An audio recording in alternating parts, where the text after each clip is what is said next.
La télévision nationale a diffusé quelques images de la scène. Hier soir, Abdelaziz Bouteflika, en fauteuil roulant, remet au président du Conseil constitutionnel sa lettre de démission. Celui qui était au pouvoir depuis 20 ans et semblait devoir y mourir conclut son courrier en souhaitant le meilleur au peuple algérien. Les envoyés spéciaux d'RMC, Nicolas Robert et Marie Régnier, étaient hier soir dans les rues d'Alger. Une explosion de joie, des klaxons, des cris, des chants.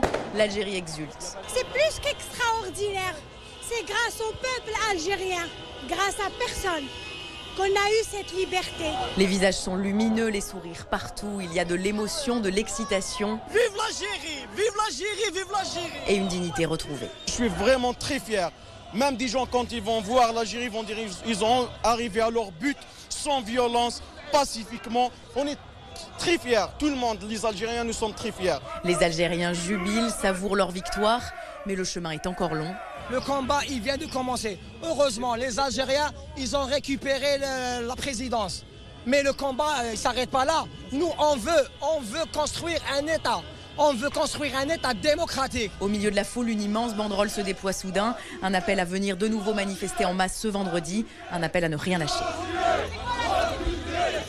Selon la Constitution, c'est au président du Conseil de la Nation, équivalent du Sénat, d'assurer l'intérim jusqu'à l'organisation d'élections dans un délai maximum de 3 mois. L'homme qui se trouve à ce poste est un cacique du régime. Question aussi sur ce que va faire l'armée qui a précipité les choses hier en appelant à la mise en œuvre immédiate des dispositions de l'article 102 de la Constitution.